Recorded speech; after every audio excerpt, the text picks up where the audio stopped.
kelezatannya daripada kita mengetahui Allah, malaikatnya, alam semesta, kemudian hukum-hukum Allah, perintah-perintahnya. Itu yang paling lezat sudah. Nggak ada lagi yang lezat lebih dari itu. Jadi yang namanya kelezatan itu, objeknya lebih mulia semakin lezatnya semakin mulia sempurna. Kita melihat pemandangan indah, senang. Kita mendengarkan musik, senang.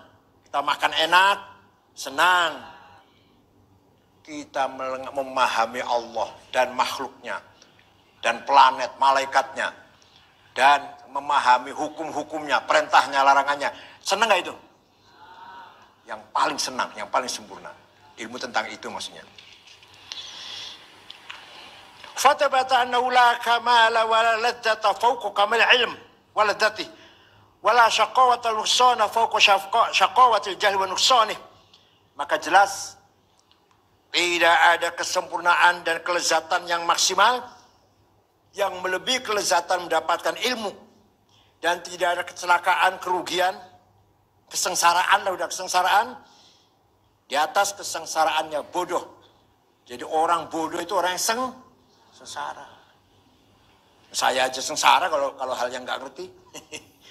Bahasa Inggris saya nggak bisa. Sengsara. Apa? Otak-atik HP, saya nggak bisa nyuruh anak, nyuruh asisten. Sengsara kan? Ya kalau selalu ada di sebelahnya ada asisten. Kalau sendirian, sengsara nggak itu? Katakan naik sepeda motor mogok, bengkel jauh di tengah-tengah sawah mogok, sengsara nggak? Sengsara karena nggak bisa memperbaiki mesin. Coba kalau kita bisa sepeda motor mogok, otak-atik sendiri jalan, ada bahagia kan tuh? Bahagia nggak tuh? Nah, itu ilmu tuh, kan ilmu itu namanya.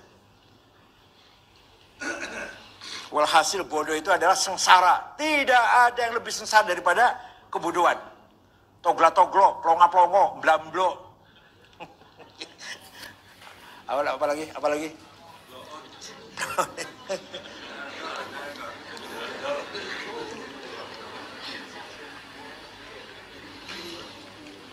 Di Quran ada jelas, wala taqfu ma laisa laka bihi ilm. Kamu jangan coba-coba ikut campur wilayah atau hal-hal yang kamu nggak ngerti. Coba. Padahal nggak ngerti semua, ya nggak pernah ikut campur semuanya. Jadi bicara agama bukan bidangnya, bicara politik bukan bidangnya, bicara ekonomi bukan bidangnya, bicara apa lagi? Hukum, kedokteran bukan bidangnya. Ya diem jadinya, sengsara nggak itu? Qurannya mengatakan wala taqfu ma laisa laka bihi ilm. Kamu nggak ngerti jangan ikut campur jangan. Seperti saya, kalau ada orang bicara kedokteran ya saya mendengarkan. Ada orang bicara politik ya saya mendengar. Kalau bicara agama ya barangkali saya bisa lah. Nimbrung lah, ngomong. Nah sekarang kalau semuanya nggak bisa, tersisa betul. Dalam pertemuan majelis nggak ada yang nyaut ya.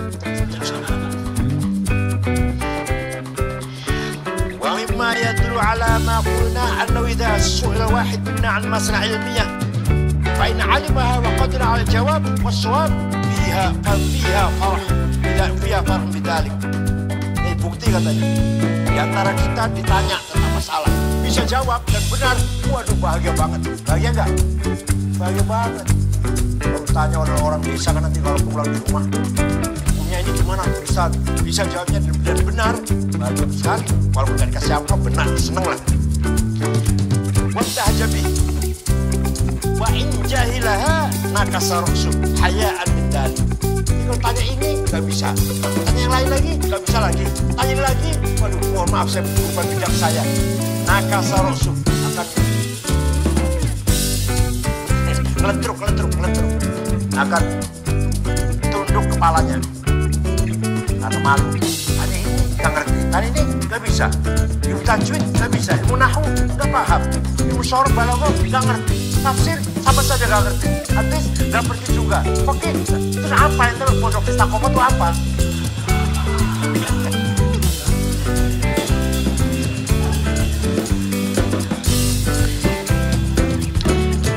وذلك يدل على أن اللذة الحاصلة بالعلم akmalul ladzat. Maka kelezatan yang dihasilkan dari ilmu, kelezatan yang paling sempurna, yang bahagia itu. Wasyaqa'ul hasil bil jahl akmalu anwa' syaqa'. Kecelakaan, kesengsaraan yang diakibatkan karena kebodohan itu adalah kecelakaan yang sempurna, maksimal. Wa alam annaha huna wujuhan akhar min nusus tadullu ala fadilatil ilm. Nasayna iraduha qabla dzalik fala ba'sa nadhkuraha huna. Ada lagi saya tambahkan tentang keutamanya ilmu. Al-wajhul awwal anna awwala ma nazala qauluhu ta'ala iqra' bismi rabbik. Coba Quran pertama kali turun ayat apa? Iqra'. Berarti mendorong kita agar berilmu itu. Mendorong kita agar membaca, memahami, menganalisis. Iqra' bismi rabbik. Tapi harus bismi rabbik. Artinya apa? Kita belajar, kita berilmu, kita cari ilmu harus dengan atas nama, tidak menjadi sekuler. Apalagi ateis, apalagi. Justru kita mencari ilmu untuk menebalkan iman kita kepada Allah. Maka harus dibarengi dengan apa aja ilmu apa saja. Kamu mau kuliah kedokteran, mau kuliah apa, asal tetap bismi rabbik. Khalaqal insana min 'alaq alladzi khalaqal insana min 'alaq iqra' wa rabbukal akram alladzi 'allama bil qalam 'allama al-insana ma lam ya'lam. Faqila innahu la budda min i'ad tanasub fi bainal ayat. Ayat Quran itu harus ada apa? Hubungan satu sama lain yang pas. Ini apa hubungannya? Khalaqal insana min 'alaq menceritakan atau menegaskan manusia diciptakan oleh Allah dari darah segumpal. Dari darah segumpal. Hubungannya apa nih? Iqra' bismi rabbik. Apa hubungannya? Allah menerangkan bahwa manusia itu diciptakan oleh Allah dari darah segumpal. Terhubungannya dengan Iqra' bismi rabbik. Bacalah dengan atas nama Allah. Alladzi khalaq, yang telah menciptakan, khalaqal insana min 'alaq, yang menciptakan manusia dari alaq, dari darah. Iqra' wa rabbukal akram, bacalah, dan Tuhan Maha Mulia, alladzi 'allama bil qalam, yang telah memberikan ilmu dengan qalam, 'allamal insana ma lam ya'lam, memberi ilmu pada manusia apa yang dia tidak ketahui. Hubungannya apa itu? Wa baina qawli iqra' wa rabbukal akram. Apa hubungannya khalaqal insana min 'alaq dengan Iqra' wa rabbukal akram alladzi 'allama bil qalam? Fa ujiba, dijawab, bi anna wajhal munasabah annahu ta'ala dzakara awwala hal insan wa huwa qawlu 'alaqah. Allah menjelaskan bahwa kejadian manusia itu pada mulanya adalah daging, daging segumpal, darah segumpal. Ya, dari air mani, kemudian darah, kemudian daging. Ma'anna akhassul asya. Itu jelas sesuatu yang sangat rendah. Sesuatu yang sangat rendah. Kita ini diciptakan dari sesuatu di awal mulanya dimulai dengan sesuatu yang sangat rendah, sangat hina, sangat tidak terhormat. Tapi wa akhiru halihi wa sauratu aliman. Tapi kalau kita nanti menjadi orang alim, Iqra' wa rabbukal akram alladzi 'allama bil qalam wa huwa ajal maratib, yaitu pangkat yang paling tinggi. Ka'annahu ta'ala qala kunta anta fi awwali halika fi tilka darajal lati hiya ghayatul khasasah. Seakan-akan Allah berkata begini, seakan-akan kamu dulu diciptakan awal mulanya, fase yang mula pertama dari sesuatu yang tidak punya derajat sama sekali, nggak punya apa, nggak bernilai sama sekali, nggak bernilai. Dari air mani, kemudian darah, kemudian daging. Nah, fasirta fi akhir halik fi hadhihi darajah allati hiyal ghayah fi syaraf. Tapi sekarang kamu menjadi orang yang berilmu, maka betapa engkau mendapatkan derajat yang sempurna. Wa hadza innama yatimmu law kana al-ilmu asyrafal maratib. Ini jelas menunjukkan bahwa kemuliaan manusia dengan ilmu.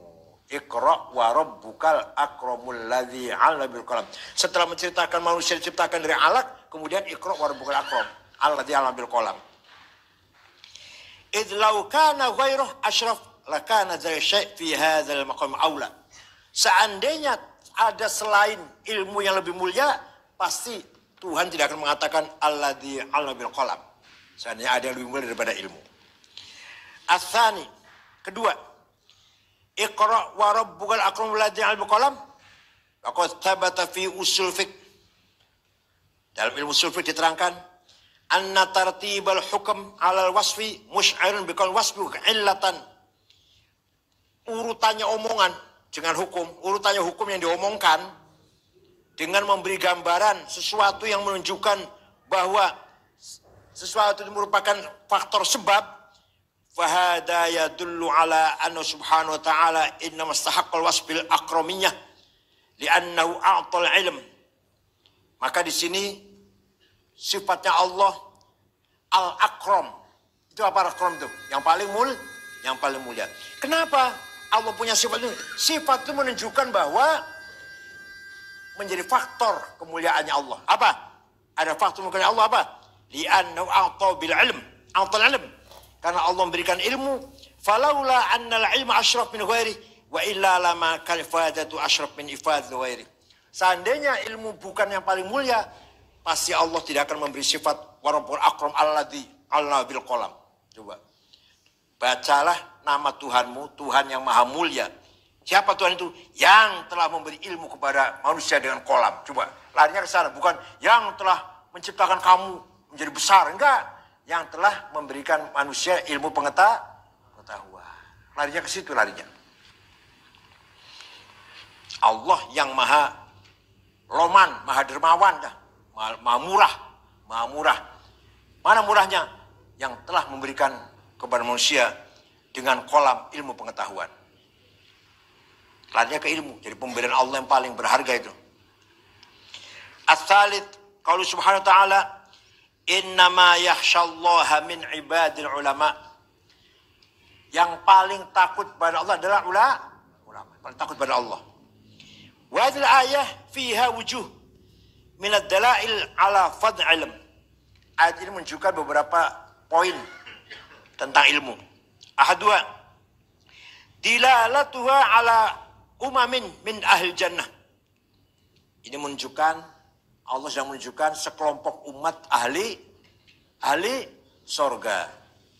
Wa dzalika li'anna al-ulama min ahli khasyah. Karena ulama itu orang yang takut pada Allah, orang yang hatinya takut pada Allah.